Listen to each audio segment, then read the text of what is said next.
Welcome to Relaxed Reddit Readings. Today we have 4 Reddit stories for you. Reddit stories that'll make you question family loyalty. Story 1. My son isn't welcome at the wedding I'm supposed to play at. So my sister-in-law just told me she wants me to play music at her wedding, but my 12-year-old son can't come. Let me give you some context here. I'm not just some guy with a guitar at parties. I'm a professional studio musician who's worked on soundtracks for Marvel and Harry Potter movies. My sister-in-law is getting married in a few months, and my wife is her bridesmaid while our 6-year-old daughter is the flower girl. Originally, my son and I were just going to hang out together during the ceremony. But then my sister-in-law basically told me she wanted me to play music during the wedding. She didn't really ask, she just kind of told me I'd be doing it. Here's the kicker though. She's having a child-free wedding, which means my son can't come. But somehow my daughter gets to be there because she's the flower girl. So I told her, look, if my son can't be there, then I'm not playing at your wedding. I offered to help her find another musician instead, but she got really upset with me. She started saying I was being difficult and that I should just get a babysitter for my son. But here's the thing, this is supposed to be a family event. My whole family is going to be there except for my son, who would have to sit at home with a babysitter while everyone else celebrates together. My wife thinks I should just suck it up and play the music anyway, but I don't think it's fair to exclude my son from what's essentially a family gathering. The sister-in-law keeps pushing back, saying it's her special day and she should get what she wants. She's acting like I'm being unreasonable, but I feel like if she wants me there as family to provide music, then she should want my son there as family too. It's not like he's some random kid who would cause problems. He's 12 years old and perfectly well behaved. The whole situation has created this weird tension where I'm being asked to choose between supporting my sister-in-law's wedding and standing up for my son's inclusion in family events. My wife is caught in the middle because she wants to support her sister, but she also knows how important it is to me that we don't exclude our son from family stuff. Am I being too stubborn about this whole thing? If you're enjoying these stories, hit that like button and let me know in the comments which story you relate to the most. Story 2. My boyfriend's mom kicked me out over soup drama. So my boyfriend's mom told me to never contact her again, but I did anyway, and now everyone's furious with me.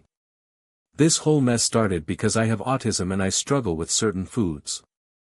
You'd think my boyfriend's mom would understand since his sister also has autism, actually worse than mine, but apparently not. So I went to their house for dinner, and she made this soup. The problem is, she's an alcoholic and a hoarder, and honestly her house is pretty disgusting. When she served the soup, she told me there was rotten food mixed in with fresh ingredients because she doesn't like wasting food. I just couldn't eat it. I physically couldn't make myself eat soup with rotten food in it, and my autism makes it even harder for me to deal with foods that seem unsafe or gross. Well, she completely lost it when I wouldn't eat the soup. She started yelling at me and literally kicked me out of the house. Then she sent me this long text message telling me to never contact her or come to their house again.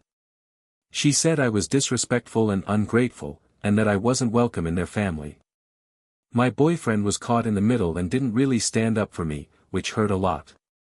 A few weeks later, it was her birthday, and I was feeling really bad about the whole situation. I thought maybe if I reached out with a nice birthday message, we could start to patch things up. So I sent her a text wishing her happy birthday and saying I hoped we could work things out because I care about her son and want to be part of the family. Big mistake apparently. She went absolutely ballistic. She screenshot my message and sent it to everyone in their family, saying I was harassing her and violating her boundaries. My boyfriend got furious with me too, saying I should have respected her wishes to be left alone. But here's the thing, I was just trying to be nice and fix the relationship. I wasn't trying to harass anyone or cause more drama. I genuinely thought a birthday message might help smooth things over. Now the whole family thinks I'm some kind of stalker, and my boyfriend is questioning whether we should stay together.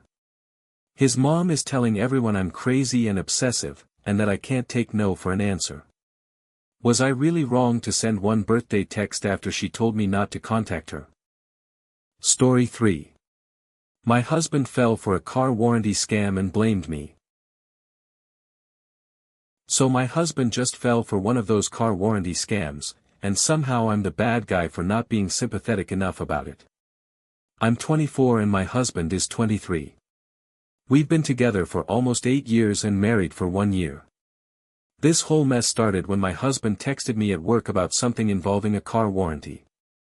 I replied saying I'd want to talk more about it when we're both home from work, you know, like a normal person would. Later, I get another text saying he was mad about something and called his mom, then followed up saying he's going to the bank. When my husband got home, he told me he'd been scammed out of $400. Apparently, he got a call about his car warranty, and they convinced him to pay money over the phone. $400. To complete strangers. Over the phone. Now, I'll admit, my first reaction wasn't exactly supportive. I was pretty shocked and maybe said something like, "How could you fall for that?" I mean, these car warranty scams are everywhere. Everyone knows about them. There are literally memes about these calls. But instead of being embarrassed about getting scammed, my husband got defensive and started blaming me. He said I wasn't being supportive enough and that I should be comforting him instead of making him feel worse. He claimed that if I had been more available to talk during the day, this never would have happened. Like, somehow this is my fault because I was at work doing my job instead of holding his hand through every phone call he gets. The thing is, I work full-time just like he does. I can't just drop everything to discuss every random phone call he receives. And honestly, I'm frustrated because $400 is a lot of money for us. We're young and we're trying to save up for our future, and now we're out $400 because he couldn't recognize an obvious scam. He keeps saying I'm not being empathetic and that I should be supporting him through this instead of making him feel stupid. But I feel like there's a difference between being supportive and just enabling poor decision-making. Like, yes, I feel bad that he got scammed, but I also think he needs to take some responsibility for falling for something that obvious. Am I really being too harsh here, or is it reasonable to expect your spouse to have some basic awareness about common scams? Story 4. I won't help my dad dodge child support anymore. So my dad just asked me to help him dodge paying child support to my mom, and I told him absolutely not. My father and I have had a really strained relationship for a long time now. My parents divorced when I was 8 years old, and ever since then, he's just completely gone off the rails. Before the divorce, he was actually my best friend. He was the one who stayed home with me when I was growing up, and we did everything together. But after the divorce, he moved to some remote town in Colorado when I was in high school, and I've only seen him twice since then. I'm 25 now, so that tells you how absent he's been. Fast forward to recently, and I get this text out of the blue saying my mom is suing him for unpaid child support. Apparently, he owes a significant amount of money that he never paid while I was growing up. Instead of taking responsibility for it, he's asking me to help him hide his assets or find ways to avoid paying what he owes.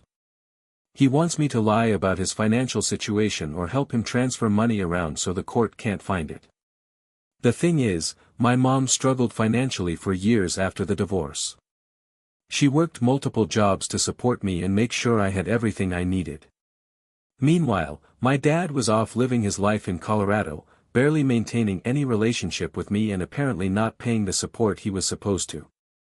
Now he wants me to help him avoid paying back the money that was meant for my care and upbringing. It's not like he's broke either. From what I can tell, he's doing fine financially. He just doesn't want to pay what he owes. When I told him I wouldn't help him dodge his responsibilities, he got angry and started guilt-tripping me. He said I was choosing my mom's side and that I don't understand how hard things have been for him.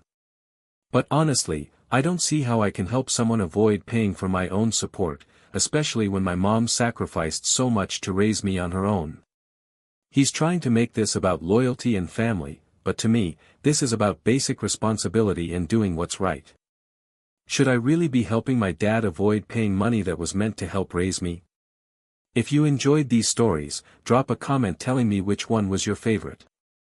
And if you want more relaxed Reddit readings, make sure to like, subscribe, and hit the bell so you never miss a video. Thanks for watching.